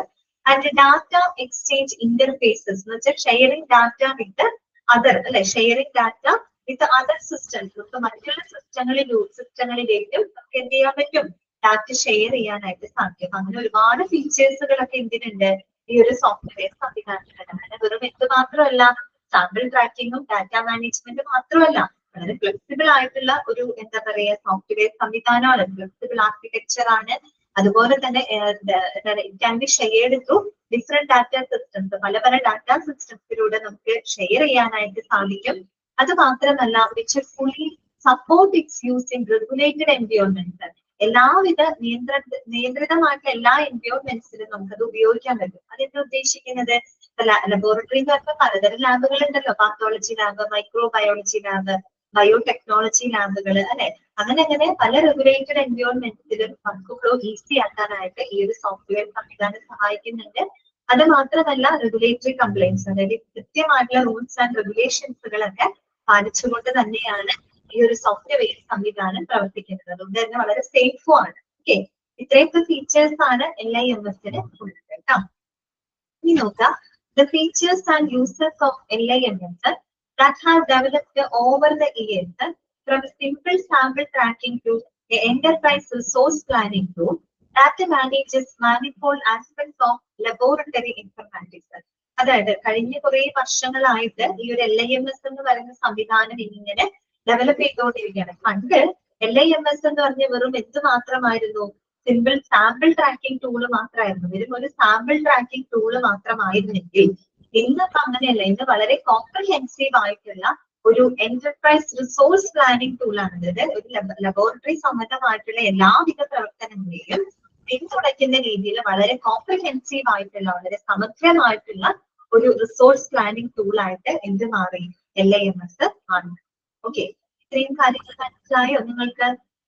അപ്പൊ LIMS എന്ന് പറഞ്ഞാൽ ഇത്രയേ ഉള്ളൂ. It is a software based solution designed to manage and streamline the laboratory activities. Laboratory activities എന്ന് പറയുമ്പോൾ ഒരുപാട് കാര്യങ്ങളുണ്ട്. സാമ്പിൾ ട്രാക്കിംഗ്, ഡാറ്റ മാനേജ്മെന്റ്, അവിടുത്തെ വർക്ക് ഫ്ലോ, അതുപോലെ തന്നെ റിപ്പോർട്ടിംഗ്, ക്വാളിറ്റി കൺട്രോൾ, ഇതിനുള്ള എല്ലാ പ്രവർത്തനങ്ങളെയും ഈസി ആയിട്ട് മാനേജ് ചെയ്യാനായിട്ട് ഈ ഒരു സംവിധാനം സഹായിക്കുന്നു. ഈ ഒരു സോഫ്റ്റ്വെയർ സംവിധാനത്തിന്റെ പ്രത്യേകത എന്തൊക്കെയാണെന്ന് പറയുന്നത്, ഫ്ലെക്സിബിൾ ആർക്കിടെക്ചർ ആണ്. അതുപോലെ തന്നെ നമുക്ക് ഏതൊരു എൻവയോൺമെന്റിലും നമുക്കത് ഉപയോഗിക്കാം. അതുപോലെ തന്നെ data can be shared through different സിസ്റ്റംസിലൂടെ നമുക്ക് ഡാറ്റ ഷെയർ ചെയ്യാനായിട്ട് പറ്റും. ഈ ഒരു സോഫ്റ്റ്വെയർ സംവിധാനം ഉള്ളത് കൊണ്ട് പണ്ട് വെറും സിമ്പിൾ സാമ്പിൾ ട്രാക്കിംഗ് മാത്രമായിരുന്നെങ്കിൽ ഇന്നത് വളരെ കോംപ്രിഹെൻസീവ് ആയിട്ടുള്ള ഒരു റിസോഴ്സ് പ്ലാനിംഗ് ടൂളായിട്ട് മാറിയിരിക്കുന്നു എന്നാണ് പറയുന്നത്. ക്ലിയർ ആണോ? അത്രയും ഭാഗങ്ങൾ ഓക്കെ ആണോ? മനസ്സിലാവുന്നുണ്ടോ? ഓക്കെ, ഇനി നിങ്ങൾക്ക് അവിടെ ഒരു ചെറിയൊരു ഫ്ലോ ചാർട്ട് പോലെ കാണാം. ഇത് നോക്കൂ, എന്തിന്റെ ഫ്ലോ ചാർട്ട് ആണത്? Laboratory information system. നമ്മൾ ഈ പറഞ്ഞ LIS-ന്റെ ഒരു ഫ്ലോ ചാർട്ട് ആണ് അവിടെ കൊടുത്തിരിക്കുന്നത് കേട്ടോ. നമുക്ക് ജസ്റ്റ് അതൊന്ന് വായിച്ചു നോക്കാം കേട്ടോ. ഫ്ലോ ചാർട്ട് നോക്കിയേ. ഫ്ലോ ചാർട്ടിന്റെ അങ്ങനെ ക്വസ്റ്റ്യൻസ് കാര്യങ്ങളൊന്നും വന്നിട്ടില്ല, എങ്കിലും നിങ്ങളൊന്ന് ശ്രദ്ധിക്കുക കേട്ടോ. ആദ്യം നോക്കിയേ, സാമ്പിൾ ഇൻ അല്ലെ, നമ്മളൊരു ലാബ് ടെസ്റ്റ് ചെയ്യണം. അപ്പൊ നമ്മൾ പല ടൈപ്പ് ഓഫ് സാമ്പിളുകൾ അവിടെ കൊടുക്കുന്നുണ്ട് അല്ലെ. ഓക്കെ, ഇപ്പൊ അത് ബ്ലഡ് ആവാം, സെറം ആവാം അല്ലെ. നിങ്ങൾ ലബോറട്ടറി സർവീസ് നമ്മൾ പഠിച്ചതാണ് അല്ലെ. ക്ലിനിക്കൽ സ്പെസിമെൻസ് എന്ത് വേണമെങ്കിലും നമ്മൾ കൊടുക്കാം അല്ലെ. അപ്പൊ ആദ്യം തന്നെ എന്താണ് സാമ്പിൾ ഇൻ, അതായത് sample that is entered in to the system. നമ്മൾ ആ സിസ്റ്റത്തിനകത്തേക്ക് സാമ്പിള് പ്രവേശിക്കുകയാണ്. പിന്നെ എന്താണ് സാമ്പിൾ ലോഗിൻ. സാമ്പിൾ ലോഗിൻ എന്ന് പറഞ്ഞാൽ എന്താണ്, details of the sample that is entered in to the system.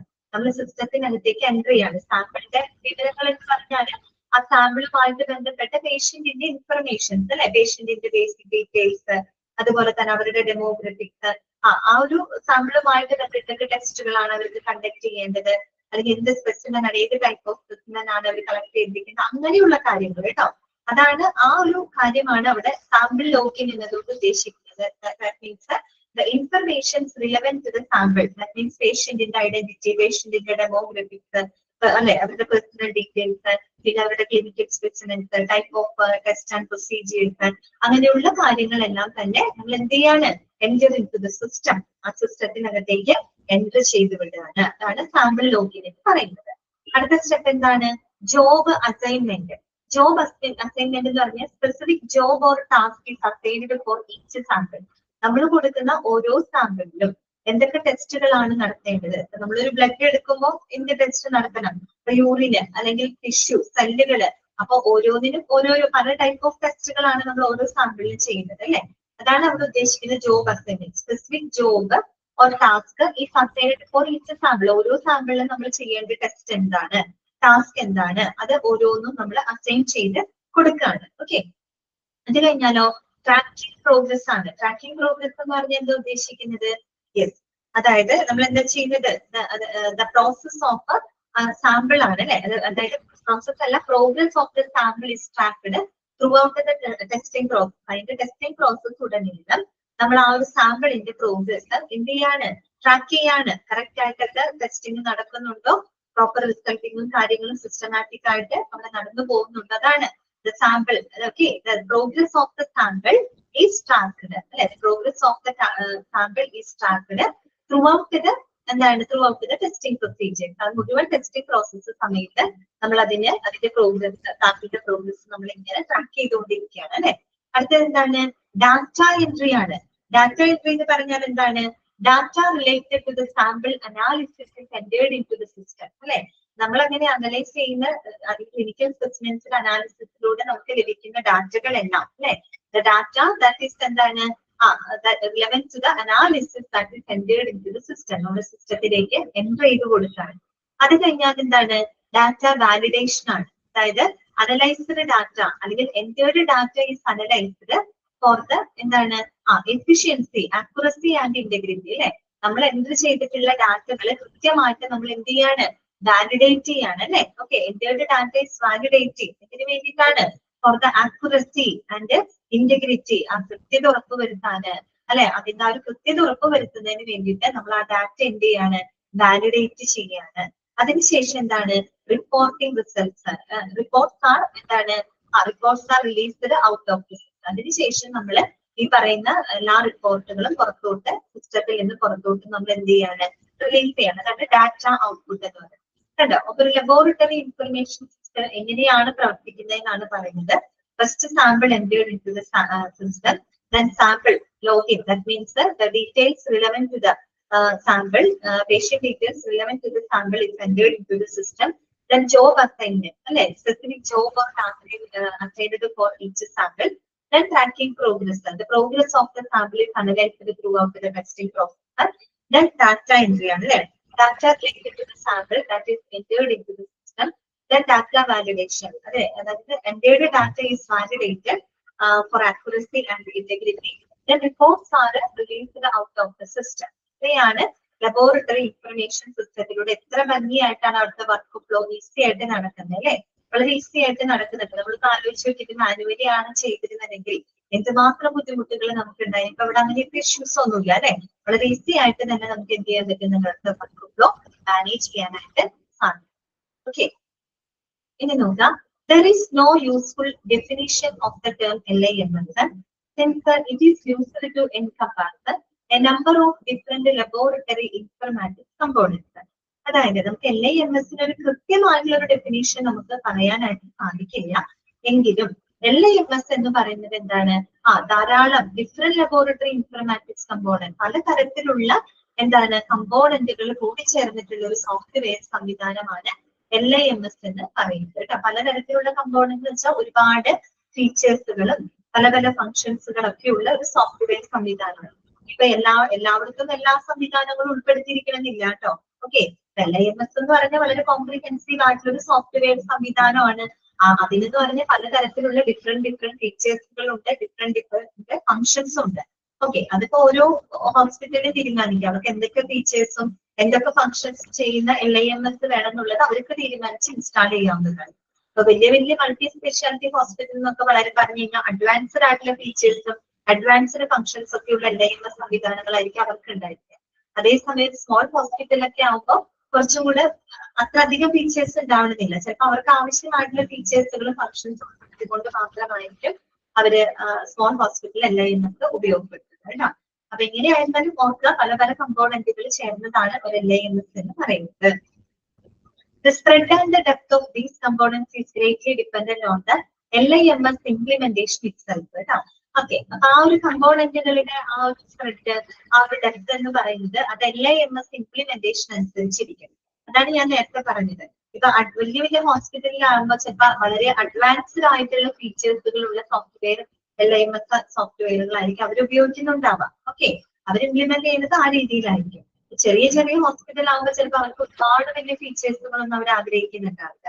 അപ്പൊ വളരെ ലിമിറ്റഡ് ആയിട്ടുള്ള ഫീച്ചേഴ്സും ഫംഗ്ഷൻസുകളും ഉൾപ്പെടുന്ന LIMS സോഫ്റ്റ്വെയർ ആയിരിക്കും അവർ ഇൻസ്റ്റാൾ ചെയ്യുന്നത്. ഇപ്പൊ ഓരോരുത്തർ എന്ത് ഇംപ്ലിമെന്റ് ചെയ്യുന്നു എന്നതിനനുസരിച്ച് അത് വ്യത്യാസം ഉണ്ടായിരിക്കും കേട്ടോ. അതുകൂടാതെ all LIMS have a workflow component and some summary data management facility. LIMSന്റെ പക്ഷെ പൊതുവെ ഒരുപാട് കമ്പോണന്റുകളൊക്കെ ഉണ്ടെങ്കിൽ പൊതുവായിട്ടുള്ള കമ്പോണന്റുകളിൽ എന്തൊക്കെ വരുന്നുണ്ട്? വർക്ക് ഫ്ലോ കമ്പോണന്റ് അല്ലെ, വർക്ക് ഫ്ലോ മാനേജ്മെന്റും അതുപോലെ തന്നെ ഡാറ്റ മാനേജ്മെന്റിനെയും ഇത് വളരെയധികം ഫെസിലിറ്റേറ്റ് ചെയ്യുന്നുണ്ട് അല്ലെ. ഒരു ലാബിലെ വർക്ക് ഫ്ലോ അല്ലെ, അവിടുത്തെ പ്രവർത്തനങ്ങൾ സുഗമമാക്കുന്നതിനും അവിടുത്തെ ഡാറ്റകൾ മാനേജ് ചെയ്യുന്നതിനും ഈ പറയുന്ന LIMS സംവിധാനങ്ങൾ സഹായിക്കുന്നുണ്ട്. But beyond that there are notable differences in function. പക്ഷെ അതിന് പുറമെ ഒരുപാട് ഡിഫറെന്റ് ആയിട്ടുള്ള വളരെ ശ്രദ്ധേയമായിട്ടുള്ള ധാരാളം ഫീച്ചേഴ്സുകളും ഫംഗ്ഷൻസുകളും എന്തിനുണ്ട്? LIMS സംവിധാനത്തിന്. ഓക്കെ, ക്ലിയർ ആയോ? ഓക്കെ ആണോ? മനസ്സിലാവുന്നുണ്ടോ പറഞ്ഞ കാര്യങ്ങള്? LIMS ക്ലിയർ ആയോ? ഓക്കെ, ജസ്റ്റ് ഒന്ന് വായിച്ചു നോക്കിയേ.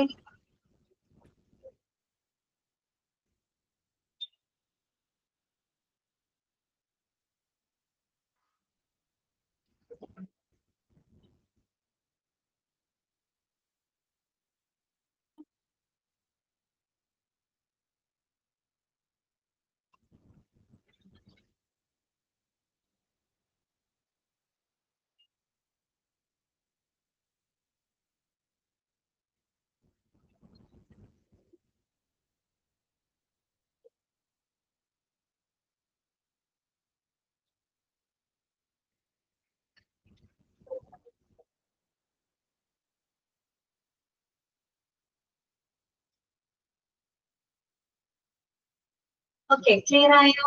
വായിച്ചൊക്കെ നോക്കിയോ എല്ലാവരും? എല്ലാവർക്കും ഓക്കെ ആണല്ലോ? LIMS ക്ലിയർ അല്ലേ? ഓക്കെ, നെക്സ്റ്റ് കേട്ടോ, മൂന്നാമത്തെ നമുക്ക് പഠിക്കാനുള്ളതാണ് റേഡിയോളജിക്കൽ ഇൻഫർമേഷൻ സിസ്റ്റം ആണ് കേട്ടോ.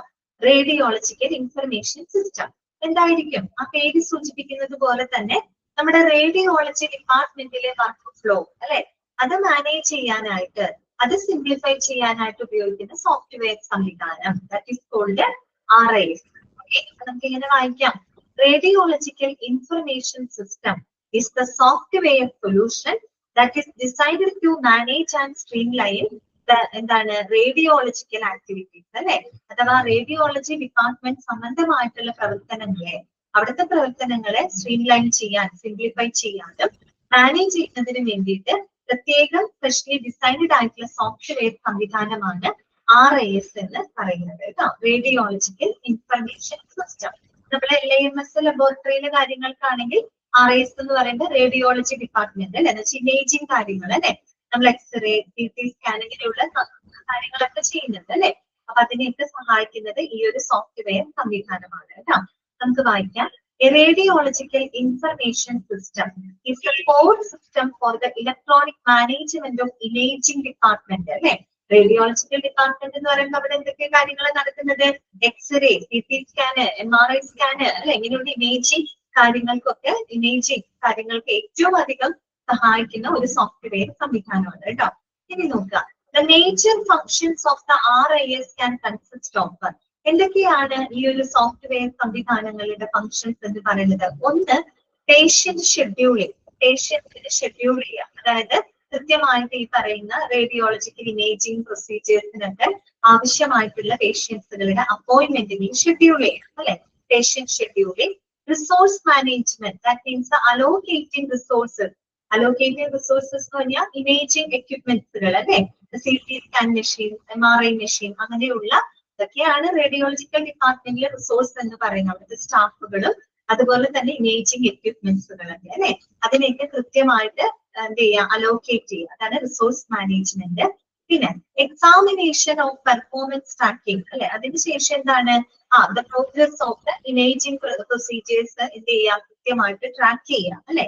ഓക്കെ, ദെൻ റിപ്പോർട്ടിംഗ് അല്ലെ, അതിനുശേഷം എന്ത് ചെയ്യുക, നമ്മൾ ഈ പറയുന്ന ഇമേജിങ്ങിന്റെ റിപ്പോർട്ടിങ്ങും കാര്യങ്ങളൊക്കെ നമ്മൾ ജനറേറ്റ് ചെയ്യുക.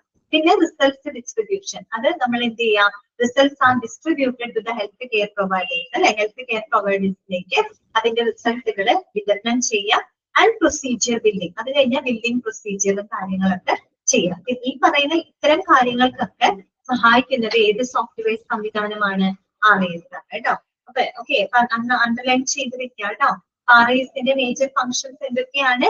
പേഷ്യന്റ് ഷെഡ്യൂളിംഗ്, അതുപോലെ തന്നെ resource management, examination, performance tracking, അതായത് നമ്മൾ ഇമേജിംഗ് പ്രൊസീജിയർ ഒക്കെ ചെയ്യുന്നതിന്റെ ആ ഒരു പെർഫോമൻസ് കൃത്യമായിട്ട് മോണിറ്റർ ചെയ്യാം. റിപ്പോർട്ടിംഗ് അല്ലെ, അതിന്റെ ഇമേജിങ്ങിന്റെ റിപ്പോർട്ടുകൾ, റിസൾട്ടുകൾ കൃത്യമായിട്ട് റിപ്പോർട്ട് ചെയ്യാം. ദെൻ റിസൾട്ട് ഡിസ്ട്രിബ്യൂഷൻ, ആ റിസൾട്ടുകൾ ഹെൽത്ത് കെയർ പ്രൊവൈഡേഴ്സിനകത്തേക്ക് ഡിസ്ട്രിബ്യൂട്ട് ചെയ്യാം. ആൻഡ് പ്രൊസീജിയർ ബില്ലിംഗ്, അതിനോടനുബന്ധിച്ച് ബില്ലിങ്ങും മറ്റും ബില്ലിംഗ് പ്രൊസീജിയേഴ്സും കാര്യങ്ങളൊക്കെ ചെയ്യാം. ഓക്കെ, ഇത്രയുമാണ് അതിൽ ഓർക്കുക. അടുത്ത നോക്കുക കേട്ടോ.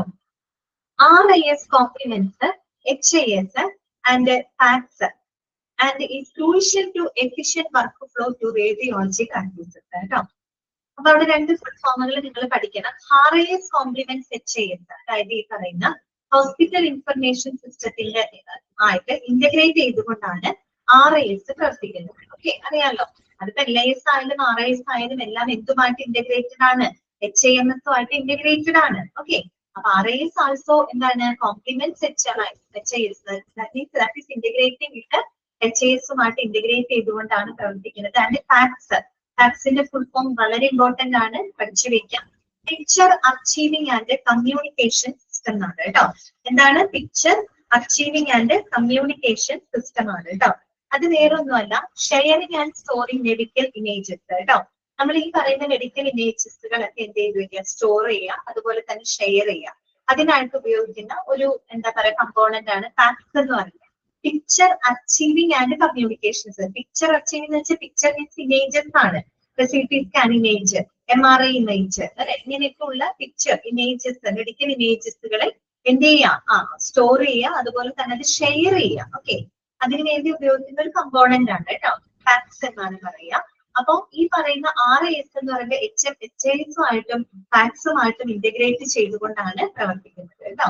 That is crucial to efficient workflow to radiology. അത് റേഡിയോളജി പ്രാക്ടീസസിന്റെ വർക്ക്ഫ്ലോ സുഗമമാക്കുന്നതിന് ഈ ഒരു സംവിധാനം വളരെയധികം സഹായിക്കുന്നുണ്ട്.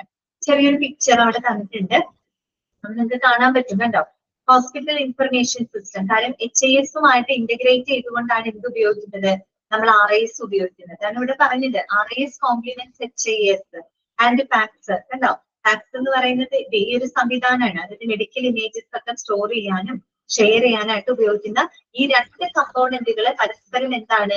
ഇന്റഗ്രേറ്റ് ചെയ്തുകൊണ്ടാണ് നമ്മുടെ RIS പ്രവർത്തിക്കുന്നത് കണ്ടോ.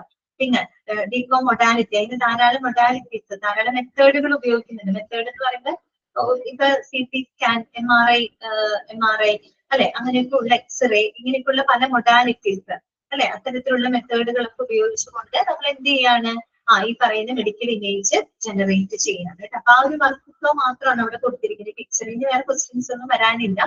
നിങ്ങളൊരു കാര്യം മനസ്സിലാക്കുക, ഈ റേഡിയോളജി ഇൻഫർമേഷൻ സിസ്റ്റം എന്ന് പറയുന്ന HIS ആയിട്ടും പാക്സുമായിട്ടും ഇന്റഗ്രേറ്റ് ചെയ്തുകൊണ്ടാണ് പ്രവർത്തിക്കുന്നത്. പാക്സിന്റെ ഫുൾ ഫോം അറിഞ്ഞു വെക്കാം. Picture achieving and communication system എന്ന് പറഞ്ഞാൽ മെഡിക്കൽ ഇമേജിംഗ് ഒക്കെ സ്റ്റോർ ചെയ്യാനും ഷെയർ ചെയ്യാനായിട്ട് സാധിക്കുന്ന ഒരു കമ്പോണന്റ് ആണ് കേട്ടോ. ഓക്കെ, ക്ലിയർ ആയോ? ഓക്കെ ആണോ? ഓക്കെ, ഇനി നമുക്ക് ബേസിക് ഫീച്ചേഴ്സുകൾ പഠിക്കാം കേട്ടോ. അതായത് RIS-ന്റെ പ്രധാനപ്പെട്ട ഫീച്ചേഴ്സുകൾ കേട്ടോ, പ്രധാനപ്പെട്ട പ്രത്യേകതകൾ, എന്തൊക്കെ ഫീച്ചേഴ്സുകളാണ് അതിനകത്തുള്ളത് നമുക്ക് നോക്കാം കേട്ടോ. നോക്കാൻ ശ്രദ്ധിക്കാം. Radiological information systems commonly support the following features. താഴെ പറയുന്ന ധാരാളം ഫീച്ചേഴ്സ് അതിനുണ്ട് കേട്ടോ. ഒന്നാമത്തേതാണ് patient registration and scheduling. Okay, patient registration and scheduling. കാര്യം റേഡിയോളജിക്കൽ ഡിപ്പാർട്ട്മെന്റിൽ വരുന്ന പേഷ്യൻസ് ചിലപ്പോൾ എക്സ്റേ എടുക്കാനാവാം, ചിലപ്പോൾ CT സ്കാൻ എടുക്കാനാവാം, MRI എടുക്കാനാവാം. ഈ CT-യും MRI ഒക്കെ എടുക്കുന്ന സമയത്ത് നമ്മൾ മുൻകൂട്ടി അപ്പോയിന്റ്മെന്റ് ഷെഡ്യൂൾ ചെയ്ത് വെക്കുന്നത് നല്ലതായിരിക്കും. പെട്ടെന്ന് ഓടിപ്പോയി ചിലപ്പോൾ നമുക്ക് എടുക്കാൻ പറ്റില്ല. ഹോസ്പിറ്റലിൽ നിന്ന് ഇപ്പൊ ഡോക്ടർ പെട്ടെന്ന് പ്രിസ്ക്രിപ്ഷൻ കൊടുത്തെങ്കിൽ ഡോക്ടർ പെട്ടെന്ന് എടുക്കാൻ പറയുകയാണെങ്കിൽ എടുക്കും. അല്ലാതെ നമ്മൾ പുറത്തുനിന്ന് ഔട്ട് പേഷ്യൻസ് ഒക്കെ ആയിട്ട് വരുന്ന സമയത്ത് നമുക്കൊരു CT MRI ഒക്കെ എടുക്കണമെങ്കിൽ നമ്മൾ മുൻകൂട്ടി അപ്പോയിന്റ്മെന്റ് ഷെഡ്യൂൾ ചെയ്ത് വെക്കേണ്ടി വരും. കാര്യം ഒരുപാട് അർജന്റ് കേസുകൾ ഉണ്ടാവുമല്ലോ, അതുകൊണ്ടാണ് കേട്ടോ. അത്തരത്തിലുള്ള പേഷ്യന്റ് രജിസ്ട്രേഷൻ ആൻഡ് ഷെഡ്യൂളിംഗ് കേട്ടോ. പേഷ്യൻസിനെ രജിസ്റ്റർ ചെയ്യുക കേട്ടോ. അതായത് ഇമേജിങ്ങും കാര്യങ്ങളൊക്കെ എടുക്കാൻ ഉദ്ദേശിക്കുന്ന പേഷ്യന്റിന്റെ അവരുടെ ഡെമോഗ്രഫിക്സ്, ദാറ്റ് മീൻസ് അവരുടെ ബേസിക് ഡാറ്റ ഉൾപ്പെടുന്ന കാര്യങ്ങളൊക്കെ രജിസ്റ്റർ ചെയ്യുക, അവരുടെ അപ്പോയിന്റ്മെന്റുകൾ ഷെഡ്യൂൾ ചെയ്യുക. ഓക്കെ, അതിനുള്ള ഫീച്ചേഴ്സുകൾ ഈ ഒരു സംവിധാനത്തിലുണ്ട് കേട്ടോ. Patient registration and scheduling. രണ്ടാമത്തെ എന്താണ്? Patient list management. അങ്ങനെ അപ്പോയിന്റ്മെന്റ് എടുത്തിട്ടുള്ള പേഷ്യൻസിന്റെ അവരുടെ ആ ഒരു ഇമേജിംഗ് പ്രൊസീജിയേഴ്സുകളൊക്കെ കൃത്യമായിട്ട് ഷെഡ്യൂൾ ചെയ്യുക കേട്ടോ. അതാണ് പേഷ്യന്റ് ലിസ്റ്റ് മാനേജ്മെന്റ് എന്ന് പറയുന്നത്. അപ്പോയിന്റ്മെന്റ് എടുത്തിട്ടുള്ള ഷെഡ്യൂൾ ചെയ്തിട്ടുള്ള പേഷ്യൻസ് ഉണ്ടാവുമല്ലോ, അവർക്ക് അവരുടെ ആ ഒരു ഷെഡ്യൂളിംഗ് പ്രൊസീജിയേഴ്സ്, അതായത് അവരുടെ ഇമേജിംഗ് പ്രൊസീജിയേഴ്സ് ഒക്കെ കൃത്യമായിട്ട് ഷെഡ്യൂൾ ചെയ്യുക. പിന്നെ modality interface using work list. Modality interface using work list എന്ന് പറഞ്ഞു കഴിഞ്ഞാല് എന്താണ്? നമ്മൾ പലതരത്തിലുള്ള ഈ പറയുന്ന മെത്തേഡുകൾ, മൊഡാലിറ്റീസ് മീൻസ് എക്സ്റേ, CT അതുമായിട്ട് ഇന്റഗ്രേറ്റ് ചെയ്യുക കേട്ടോ. ദാറ്റ് മീൻസ് എക്സ്റേ ആണെങ്കിൽ എക്സ്റേ, CT സ്കാൻ, MRI അങ്ങനെയുള്ള ഡിഫറെന്റ് മൊഡാലിറ്റീസ് നമ്മളിവിടെ ഉപയോഗപ്പെടുത്തുന്നുണ്ട്. ഓക്കെ, അപ്പൊ അങ്ങനെയുള്ള കാര്യങ്ങളൊക്കെ മാനേജ് ചെയ്യാം. പിന്നെ work flow management within A department of radiology. അതുപോലെ റേഡിയോളജി ഡിപ്പാർട്ട്മെന്റിലെ വർക്ക് ഫ്ലോ, അവിടുത്തെ പ്രവർത്തനങ്ങൾ ശരിയായ രീതിയിൽ മാനേജ് ചെയ്യാം. പിന്നെ റിക്വസ്റ്റ് ആൻഡ് ഡോക്യുമെന്റ് സ്കാനിങ്. അതുപോലെ തന്നെ റിക്വസ്റ്റ് ഫ്രം ദ ക്ലിനിഷ്യൻസ്, ഡോക്ടേഴ്സിൽ നിന്ന് വരുന്ന ആ റിക്വസ്റ്റുകൾ കൃത്യമായിട്ട് മാനേജ് ചെയ്യുക. അതുപോലെ ഡോക്യുമെന്റ് സ്കാനിങ്. ഡോക്യുമെന്റ് സ്കാനിങ് എന്ന് പറഞ്ഞാൽ പേഷ്യന്റിന്റെ റിപ്പോർട്ടുകള്, അവരുടെ ഇമേജിംഗ് റിപ്പോർട്ടുകള്, പ്രൊസീജിയേഴ്സുകൾ ഇതൊക്കെ കൃത്യമായിട്ട് ഡോക്യുമെന്റ് ചെയ്യുക. ഓക്കെ, പിന്നെ റിസൾട്ട് എൻട്രി. അതിനനുസരിച്ച് കൃത്യമായിട്ടുള്ള റിസൾട്ടുകൾ അതിലേക്ക് എൻട്രി ചെയ്യാം. പിന്നെ ഡിജിറ്റൽ റിപ്പോർട്ടിംഗ്, ബ്രാക്കറ്റിൽ usually using voice recognition, VR എന്ന് പറയുന്നത് വോയിസ് റെക്കഗ്നിഷൻ. അതിനുശേഷം നമ്മൾ ആ റിസൾട്ടിനെ ഡിജിറ്റലൈസ് ചെയ്യാം, അതായത് ഡിജിറ്റൽ ഫോർമാറ്റിൽ നമ്മൾ ആ റിപ്പോർട്ട് ജനറേറ്റ് ചെയ്യാം. അതിന് വേണ്ടിയിട്ട് നമുക്ക് വോയിസ് റെക്കഗ്നിഷൻ, അവിടെ യൂസർ ജസ്റ്റ് സ്പീക്ക് ചെയ്യുന്നുണ്ടാവുള്ളൂ. അതായത് ആ ഡിക്റ്റേഷൻ ഉണ്ടല്ലോ, ഇമേജ് ചെയ്യുമ്പോൾ ആ ഇമേജിൽ നിന്ന് കണ്ടെത്തുന്ന ഡിക്റ്റേഷൻസുകൾ നമ്മൾ എന്തിലേക്ക് മാറ്റാണ്? ഒരു റിപ്പോർട്ട്, ഡിജിറ്റൽ റിപ്പോർട്ടിലേക്ക് മാറ്റാണ്. അപ്പൊ അതിന് എന്തുപയോഗിക്കാം? വോയിസ് റെക്കഗ്നിഷൻ ഉപയോഗിക്കാം. അപ്പൊ യൂസർക്ക് സംസാരിച്ചാൽ മതി, ആ പറയുന്ന കാര്യങ്ങൾ കൃത്യമായിട്ട് റിപ്പോർട്ടായിട്ട് അത് മാറും. ഓക്കെ, അങ്ങനെയുള്ള വോയിസ് റെക്കഗ്നിഷൻ ഉപയോഗിച്ചുകൊണ്ട് നമുക്ക് ആ ഒരു റിപ്പോർട്ടുകൾ, ആ ഇമേജിൽ നിന്ന് കണ്ടെത്തുന്ന ആ ഒരു ഡിക്റ്റേഷൻസുകളെ എല്ലാം നമുക്കൊരു ഡിജിറ്റൽ റിപ്പോർട്ടിലോട്ട്, ഡിജിറ്റൽ ഫോർമാറ്റിലോട്ട് നമുക്ക് മാറ്റാനായിട്ടും ഈ ഒരു സോഫ്റ്റ്വെയർ സംവിധാനം സഹായിക്കുന്നുണ്ട്. അതിനുശേഷം എന്താണ്? പ്രിന്റബിൾ ആയിട്ട് patient letters and printed report. എന്നിട്ട് ആ ഡിജിറ്റൽ ഫോമിനെ നമ്മളൊരു പ്രിന്റഡ് ഫോമിലോട്ട് മാറ്റാം, അല്ലെ?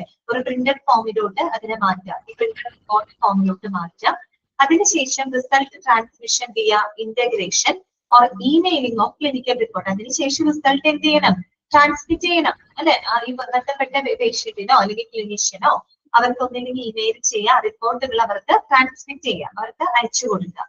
അതായത് പേഷ്യന്റ് ട്രാക്കിംഗ്, കൃത്യമായിട്ട് നമ്മൾ മോണിറ്റർ പേഷ്യന്റ് ക്ലിനിക്കൽ പ്രൊസീജിയേഴ്സുകൾ, അവരുടെ ആ ഒരു മെഡിക്കൽ പ്രൊസീജിയേഴ്സ്, ഇമേജിംഗ് പ്രൊസീജിയേഴ്സ് ഒക്കെ ചെയ്യുന്ന സമയത്ത് പ്രോപ്പർ ആയിട്ട് പേഷ്യന്റിനെ മോണിറ്റർ ചെയ്യാം. അതുപോലെ തന്നെ ഇന്ററാക്റ്റീവ് ഡോക്യുമെന്റ്സ്.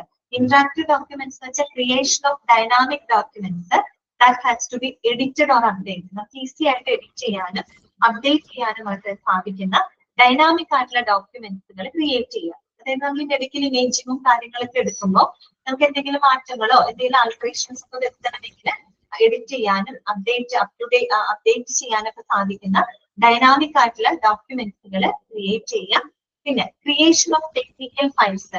ടെക്നിക്കൽ ഫയൽസുകൾ ക്രിയേറ്റ് ചെയ്യാം. ടെക്നിക്കൽ ഫയൽസ് എന്ന് പറയുമ്പോൾ നമുക്കറിയാം, ഈ പറയുന്ന CT MRI ഒക്കെ എടുക്കുന്ന സമയത്ത് ധാരാളം എക്യുപ്മെന്റ്സുകൾ നമ്മൾ ഉപയോഗിക്കുന്നുണ്ട്. CT scan machine, MRI machines, അത്തരം എക്യുപ്മെന്റ്സുകളുടെയൊക്കെ ഫയലുകൾ കൃത്യമായിട്ട് മെയിൻറ്റെയിൻ ചെയ്യുക കേട്ടോ. Creation of technical files. പിന്നെ മൊഡാലിറ്റി ആൻഡ് മെറ്റീരിയൽ മാനേജ്മെന്റ്, നേരത്തെ പറഞ്ഞ അതേ കാര്യമാണ് കേട്ടോ. അതായത് modality, that means imaging procedures, ഏതൊക്കെ മെത്തേഡുകളാണ്? CT ആണെങ്കിൽ CT സ്കാൻ ചെയ്യാനുള്ള പ്രൊസീജിയർ, MRI ആണെങ്കിൽ MRI ചെയ്യാനുള്ള പ്രൊസീജിയർ, എക്സ്റേ ആണെങ്കിൽ എക്സ്റേ ചെയ്യാനുള്ള പ്രൊസീജിയറുകൾ, അതൊക്കെ പ്രോപ്പർ ആയിട്ട് മാനേജ് ചെയ്യുക. അതുപോലെ മെറ്റീരിയൽ മാനേജ്മെന്റ്, റേഡിയോളജിക്കൽ ഡിപ്പാർട്ട്മെന്റുമായിട്ട് ബന്ധപ്പെട്ട മെറ്റീരിയൽസുകളുടെ മാനേജ്മെന്റ്. Then consent management. ഇത്തരം പ്രൊസീജിയേഴ്സ് ഒക്കെ ചെയ്യുന്നതിന് മുൻപായിട്ട് നമുക്ക് ആരുടെ കൺസെന്റ് ആവശ്യമാണ്? പേഷ്യൻസിന്റെ കൺസെന്റ് ആവശ്യമാണ്. അപ്പൊ ആ പേഷ്യന്റിന്റെ കൺസെന്റുമായിട്ട് ബന്ധപ്പെട്ട കാര്യങ്ങളുടെ മാനേജ്മെന്റ്. അങ്ങനെ പറഞ്ഞാൽ ഇത്രയും കാര്യങ്ങളൊക്കെയാണ് ഈ ഒരു സോഫ്റ്റ്വെയർ സംവിധാനത്തിലുള്ള ഫീച്ചേഴ്സ് ആയിട്ട് പറയുന്നത് കേട്ടോ. അപ്പൊ എല്ലാ കാര്യങ്ങളും ഇതിലൂടെ നമുക്ക് എല്ലാ കാര്യങ്ങളും മാനേജ് ചെയ്യാൻ പറ്റും. പേഷ്യന്റ് രജിസ്റ്റർ ചെയ്യാം, അപ്പോയിന്റ്മെന്റ് ഷെഡ്യൂൾ ചെയ്യാം, അതുപോലെ അപ്പോയിന്റ്മെന്റ് ഷെഡ്യൂൾ ചെയ്തിട്ടുള്ള ആ ഒരു പേഷ്യൻസിന് അവരുടെ ഇമേജിംഗ് പ്രൊസീജിയേഴ്സ് ഷെഡ്യൂൾ ചെയ്യാം. പിന്നെ അതിന് വേണ്ടിയിട്ട് പലതരത്തിലുള്ള മൊഡാലിറ്റികൾ ഉപയോഗപ്പെടുത്താം. പിന്നെ അങ്ങനെയൊക്കെ റിസൾട്ട് കറക്റ്റ് ആയിട്ട് എൻറ്റർ ചെയ്യാം, ഡിജിറ്റൽ റിപ്പോർട്ട് ചെയ്യുക, ഡിജിറ്റൽ റിപ്പോർട്ടിനെ പ്രിന്റഡ് ഫോമിലോട്ട് മാറ്റാം, അത് മറ്റുള്ള ഡിപ്പാർട്ട്മെന്റ്സിലേക്ക് അയച്ചു കൊടുക്കാം. ഓക്കെ, ഇങ്ങനെയൊക്കെയുള്ള ഫീച്ചേഴ്സുകളാണ് ആർക്കുള്ളത്, RISന് ഉള്ളത്. ഓക്കെ ആണോ? RIS ഓക്കെ ആണോ? ജസ്റ്റ് ഒന്ന് വായിച്ചു നോക്കിയേ. ഓക്കെ, ഒന്ന് വായിച്ചു നോക്കൂ കേട്ടോ.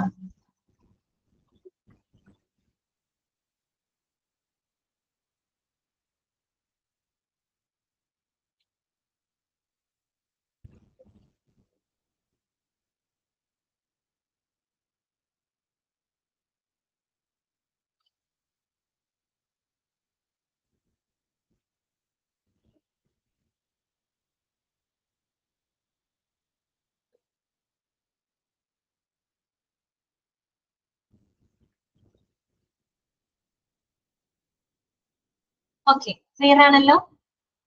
ഇനി നമുക്ക് ഒരെണ്ണം കൂടെ പഠിക്കാനുണ്ട്. അതേതാണ്? കമ്പ്യൂട്ടറൈസ്ഡ് ഫിസിഷ്യൻ ഓർഡർ എൻട്രി അഥവാ CPOE. ആദ്യം തന്നെ ഫുൾ ഫോം പഠിക്കുക കേട്ടോ. എന്താണ് CPOയുടെ full form? Computerised physician order entry എന്നാണ് കേട്ടോ. പേര് സൂചിപ്പിക്കുന്നതുണ്ട്. കമ്പ്യൂട്ടറൈസ്ഡ് ഫിസിഷ്യൻ ഓർഡർ എൻട്രി എന്ന് പറഞ്ഞാൽ എന്തായിരിക്കും? അതായത് it is a software solution തന്നെയാണ് അല്ലെ. That allows the physician to enter electronically their physician orders. അല്ലെ, ഒരു ഫിസിഷ്യന്റെ ഓർഡർ ഇലക്ട്രോണിക്കലി എൻറ്റർ ചെയ്യാനായിട്ട് അവരെ സഹായിക്കുന്ന ഒരു സോഫ്റ്റ്വെയർ സംവിധാനമാണിത് CPOE എന്ന് പറയും. ഓക്കെ, അപ്പൊ CPOE എന്ന് പറഞ്ഞ computerised physician order entry. Physician order entry എന്ന് പറയുന്നത് it is a software solution that allows the physician to enter electronically, അല്ലെ, electronically physician orders such as medications ആവാം, ലാബ് ടെസ്റ്റുകളാവാം, അതുപോലെ തന്നെ എന്താണ് ഈ റേഡിയോളജി എക്സാംസ് ആവാം, directly in to the computerised system. Computerised സിസ്റ്റത്തിലേക്ക് ഡയറക്ട്ലി ഇത് എൻറ്റർ ചെയ്യാനായിട്ട് അവരെ സഹായിക്കുന്ന ഒരു സോഫ്റ്റ്വെയർ സംവിധാനമാണ് CPOE എന്ന് പറയുന്നത്. നമുക്ക് വായിക്കാം. Computerised physician order entry CPOE, otherwise known as computerised provider order entry. മറ്റൊരു പേര് കൂടെ നോക്കാം, കമ്പ്യൂട്ടറൈസ്ഡ് പ്രാക്ടീഷണർ ഓർഡർ എൻട്രി. ഈ മൂന്ന് പേരും ഇമ്പോർട്ടന്റ് ആണ് കേട്ടോ. ഈ മൂന്ന് പേരുകളും നോട്ട് ചെയ്ത് വെക്കാം. CPOയ്ക്ക് എന്തൊക്കെ ഫുൾ ഫോമുകൾ ഉണ്ട് നോക്കി. കമ്പ്യൂട്ടറൈസ്ഡ് ഫിസിഷ്യൻ ഓർഡർ എൻട്രി എന്ന് പറയാം, അല്ലെങ്കിൽ കമ്പ്യൂട്ടറൈസ്ഡ് പ്രൊവൈഡർ ഓർഡർ എൻട്രി എന്ന് പറയാം, അതുമല്ലെങ്കിൽ കമ്പ്യൂട്ടറൈസ്ഡ് പ്രാക്ടീഷണർ ഓർഡർ എൻട്രി. അങ്ങനെ മൂന്ന് പേരുകളിലാണ് ഇത് അറിയപ്പെടുന്നത്. Okay, it refers to the process of a medical professional entering and sending medication orders and treatment instructions electronically by the way of a computer application instead of paper chart. നമ്മൾ paper ഉപയോഗിക്കേണ്ട, paper റെക്കോർഡുകൾ ഉപയോഗിക്കാതെ ഒരു physician അവരുടെ physician orders എന്ന് പറയുമ്പോൾ അതിൽ medications ഉണ്ടാവാം, ലാബ് ടെസ്റ്റുകൾ ഉണ്ടായിരിക്കാം, അല്ലെങ്കിൽ റേഡിയോളജി എക്സാമിനേഷൻസുകൾക്കൊക്കെ എഴുതി കൊടുക്കുന്നുണ്ടാവും. ഇതെല്ലാം എന്ത് ചെയ്യാൻ പറ്റും? Electronically, that is directly computer സിസ്റ്റത്തിലേക്ക് എൻറ്റർ ചെയ്യാൻ അവരെ സഹായിക്കുന്ന ഒരു സോഫ്റ്റ്വെയർ സൊല്യൂഷൻ ആണ് CPOE എന്ന് പറയുന്നത്. അതിലൂടെ നമുക്ക് എന്തൊക്കെ ബെനിഫിറ്റുകൾ ഉണ്ട്? ഒന്ന്, നമുക്ക് പേഷ്യന്റിന്റെ സേഫ്റ്റി ഇംപ്രൂവ് ചെയ്യാനായിട്ട് സാധിക്കും. അതുപോലെ തന്നെ നമുക്ക് എഫിഷ്യൻസി ഇൻക്രീസ് ചെയ്യാനായിട്ട് സാധിക്കുന്നുണ്ട്. പിന്നെ എന്തൊക്കെയാണ്? എൻഹാൻസ്ഡ് ക്വാളിറ്റി കെയർ, കുറേയും കൂടെ ക്വാളിറ്റി കെയർ എൻഹാൻസ് ചെയ്യാൻ പറ്റുന്നുണ്ട്. റെഡ്യൂസസ് ദ കോസ്റ്റ്, പരമാവധി നമുക്ക് കോസ്റ്റ് റെഡ്യൂസ് ചെയ്യാനായിട്ട് സാധിക്കും. ഇത്രയും അതിന് മനസ്സിലാക്കിയത്. അപ്പൊ 4 കാര്യങ്ങളാണ് നമ്മൾ ഇതിൽ പഠിച്ചത് കേട്ടോ. നമ്മൾ EHR തുടങ്ങി, നമ്മൾ ശരിക്കും പറഞ്ഞാൽ ക്ലിനിക്കൽ ഇൻഫർമേഷൻ സിസ്റ്റംസ് ആണ് ഈ 4 എണ്ണം നമ്മൾ പഠിച്ചത്. ക്ലിനിക്കൽ ഇൻഫർമേഷൻ സിസ്റ്റംസ് ഏതൊക്കെയാണ് നമ്മൾ പറഞ്ഞത്? EHR പഠിച്ചു, ഓക്കെ, LIMS പഠിച്ചു, അതുപോലെ RIS പഠിച്ചു, CPOE പഠിച്ചു. ഓക്കെ, ഈ 4 നിങ്ങൾക്ക് ഓക്കെ ആണോ? ഈ 4 ക്ലിനിക്കൽ ഇൻഫർമേഷൻ സിസ്റ്റംസ് നിങ്ങൾ ഓക്കെ ആണോ? ആർക്കെങ്കിലും ഏതെങ്കിലും കാര്യങ്ങൾ മനസ്സിലാവാത്തതുണ്ടെങ്കിൽ ഇപ്പൊ ചോദിക്കാം കേട്ടോ. ആർക്കെങ്കിലും എന്തെങ്കിലും ഭാഗങ്ങള് മനസ്സിലാവാത്തതുണ്ടെങ്കിൽ ഇപ്പൊ ചോദിക്കാം. ഓക്കെ, അപ്പൊ ഇതിന്റെയൊക്കെ ഫുൾ ഫോമുകൾ പഠിച്ചു വെക്കാം കേട്ടോ. LIMSന്റെ ഫുൾ ഫോം, RISന്റെ ഫുൾ ഫോം, CPOE എന്താണ്, അതിന്റെ ഫീച്ചേഴ്സുകൾ, ഇതൊക്കെ ഓർത്തു വെക്കുക കേട്ടോ. ഓക്കെ, അപ്പൊ അൺമ്യൂട്ട് ചെയ്യാണ്. ഇന്നത്തെ ക്ലാസ്സിൽ നിങ്ങൾക്ക് എന്തെങ്കിലും ഡൗട്ടുകൾ ഉണ്ടെങ്കിൽ ചോദിക്കാം കേട്ടോ. നെക്സ്റ്റ് ക്ലാസ്സിൽ നമുക്ക് അടുത്ത ക്ലാസ്സിൽ നമുക്ക് ഇനി പഠിക്കാനുള്ളത് വെറും 10 uses of computers in hospital ആണ് കേട്ടോ. അതായത് ഹോസ്പിറ്റലിൽ നമ്മൾ കമ്പ്യൂട്ടറിന്റെ ഉപയോഗങ്ങളെ പറ്റിയിട്ടാണ് നമുക്ക് ഇനി പഠിക്കാനായിട്ടുള്ളത്. വളരെ എളുപ്പമാണ് കേട്ടോ. എവിടെയൊക്കെ നമ്മൾ കമ്പ്യൂട്ടേഴ്സ് ഉപയോഗിക്കുന്നുണ്ട്, ഹോസ്പിറ്റലിൽ എന്തൊക്കെ പർപ്പസുകൾക്ക് നമ്മൾ കമ്പ്യൂട്ടർ ഉപയോഗിക്കുന്നുണ്ട്, ഏകദേശം ഒരു 10ഓളം പോയിന്റുകൾ നമുക്ക് അതിനുണ്ട് പഠിക്കാനായിട്ടുണ്ട് കേട്ടോ. പിന്നെ നമുക്ക് ഹെൽത്ത് ഇൻഫർമേഷൻ മാനേജർ ആരാണ്, അദ്ദേഹത്തിന്റെ റെസ്പോൺസിബിലിറ്റിയും കൂടെ അറിഞ്ഞു കഴിഞ്ഞാൽ ആ ഒരു ചാപ്റ്റർ അവിടെ അവസാനിക്കാം. ചാപ്റ്റർ വലുതാണെങ്കിലും അതിൽ കണ്ടന്റുകൾ കുറവല്ലേ, എളുപ്പമുള്ള ഒരു ചാപ്റ്റർ അല്ലേ ഇത്. പഠിച്ചു വന്നപ്പോ കുഴപ്പമൊന്നുമില്ലല്ലോ, ബുദ്ധിമുട്ടൊന്നുമില്ലല്ലോ. ഡെയിലി വായിക്കണം കേട്ടോ, എങ്കിലേ അത് മനസ്സിലാവുള്ളൂ.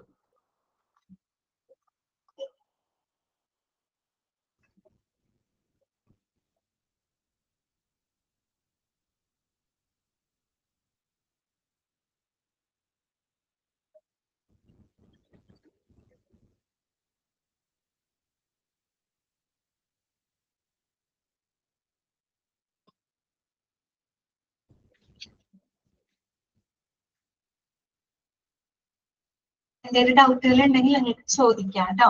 അതല്ലാന്നുണ്ടെങ്കിൽ നമുക്ക് ഇന്നത്തെ ക്ലാസ് വൈൻഡപ്പ് ചെയ്യാം.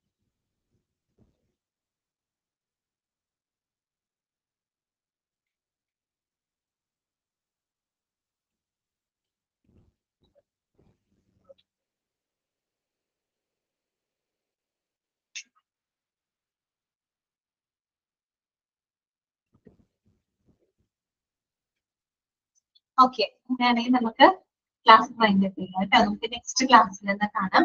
ഇത്രയും ഭാഗങ്ങൾ കൃത്യമായിട്ട് വായിച്ച് മനസ്സിലാക്കി വെക്കുക കേട്ടോ. ഇന്ന് പഠിച്ച കാര്യങ്ങളൊക്കെ ഇമ്പോർട്ടന്റ് ആയിട്ടുള്ള ഭാഗങ്ങളാണ്, ഡയറക്റ്റ് ക്വസ്റ്റ്യൻസ് വരാൻ ചാൻസ് ഉള്ള ഭാഗങ്ങളാണ് കേട്ടോ. LIMS എന്താണ്, RISന്റെ ഫീച്ചേഴ്സ്, നമ്മൾ കുറെ ഫീച്ചേഴ്സ് പഠിച്ചു. അപ്പൊ ഫീച്ചേഴ്സ് ഒക്കെ തന്നിട്ട് ഇത് ഏത് ക്ലിനിക്കൽ ഇൻഫർമേഷൻ സിസ്റ്റത്തിന്റെ ഫീച്ചർ ആണ് എന്നൊക്കെ ചോദിച്ചു കഴിഞ്ഞാൽ നമുക്ക് ഐഡന്റിഫൈ ചെയ്യാനായിട്ട് പറ്റണം കേട്ടോ. ഓക്കെ, നമുക്ക് നെക്സ്റ്റ് ക്ലാസ്സിൽ കാണാം കേട്ടോ. Thank you.